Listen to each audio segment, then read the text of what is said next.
Let's consider the third example. The code snippet is as follows.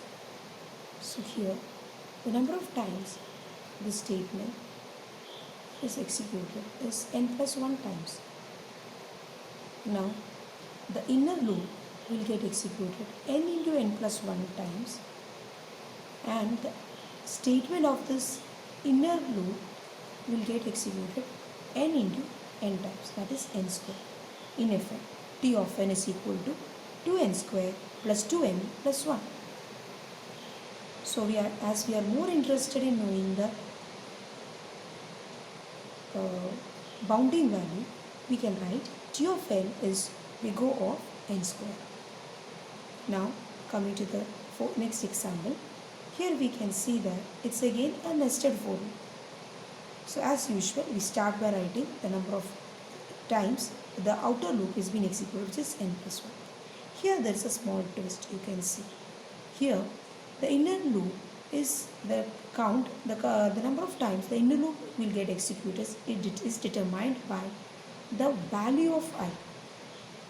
Okay, so here we should know, right?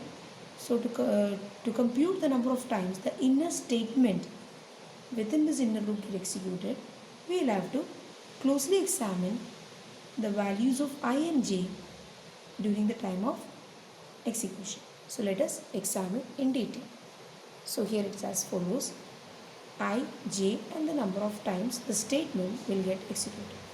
When I is equal to 0, the value of j is equal to 0 and the statement will not get executed. When I is equal to 1, j is equal to 0, so one time the statement will get executed. When I is equal to 2, for the values of j, 0 and 1, the statement will get executed. So then the count is 2. When I is equal to 3, the values of j ranges from 0, 1 and 2. And the statement will get executed 3 times. When the value of I is equal to n, so likewise, when the value of I is equal to n, our statement will get executed n times.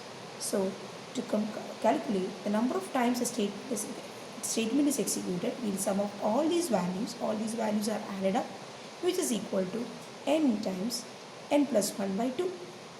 So it is nothing but n square by n by 2.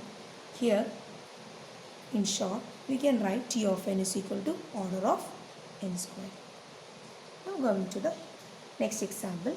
Here we have a simple for loop, but here the value of the condition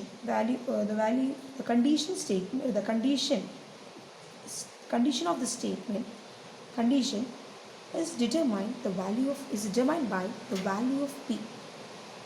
Okay, and the value of p is also getting updated with respect to this I.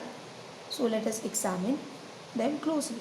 So here you could see, when the value of I is equal to 1, the value of p is updated to 1. And since the condition is satisfied, it will get executed 1. Correct? Then likewise, the next is when I is equal to 2, the value of p is incremented and the value gets incremented to 3. Okay, when the value of I is equal to 3, accordingly the value of p gets incremented to 6. Likewise, when the value of I reaches k, you can see that the value of p is updated accordingly, which is nothing but the summation of 1 to k. Okay, now we know that the terminating condition of this for loop is p greater than n. So we have found that the value of p is equal to, assuming that after k steps the for loop gets terminated, the value of p is nothing but k into k plus 1 by 2. Now, when this value of p is greater than n, okay, so this is the equation we have derived right now for the terminating condition.